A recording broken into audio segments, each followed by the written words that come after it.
A pleasant morning to each and everyone. Today, I want to set an example about the inductive arguments and deductive arguments. First, the deductive arguments. Example, premise 1. All squares have four sides. The premise 2.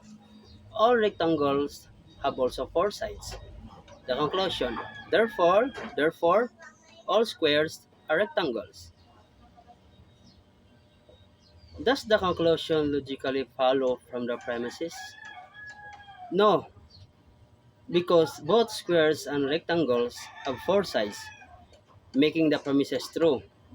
A square is a specific type of a rectangle. A rectangle must have also four right angles. A four-sided shape doesn't automatically qualify as a rectangle. The conclusion doesn't logically follow from the premises. The argument is invalid. Are the premises factually accurate? Yes. Premise 1 and premise 2 are both geometrically accurate statements.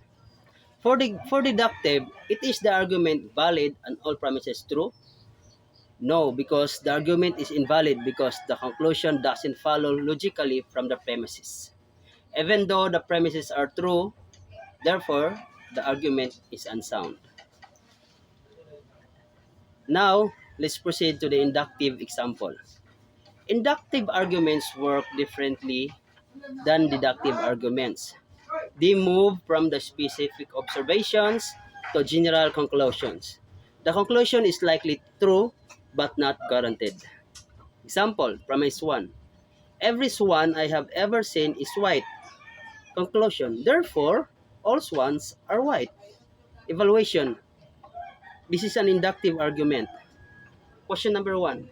Does the conclusion logically follow from the premises? No. The conclusion is a generalization based on limited observations. It's possible and in fact or true that there are black swans. Question number 2. Are the premises factually accurate? The premise is true relative to the observer's experience. However, it's not universally true. For deductive, it is the argument valid and all premises true? These questions doesn't directly apply to inductive arguments because inductive arguments are evaluated based on the strength of the evidence supporting the conclusion, not on logical necessity. This argument is weak because it's based on a simple sample size. I think that will be all. Thank you.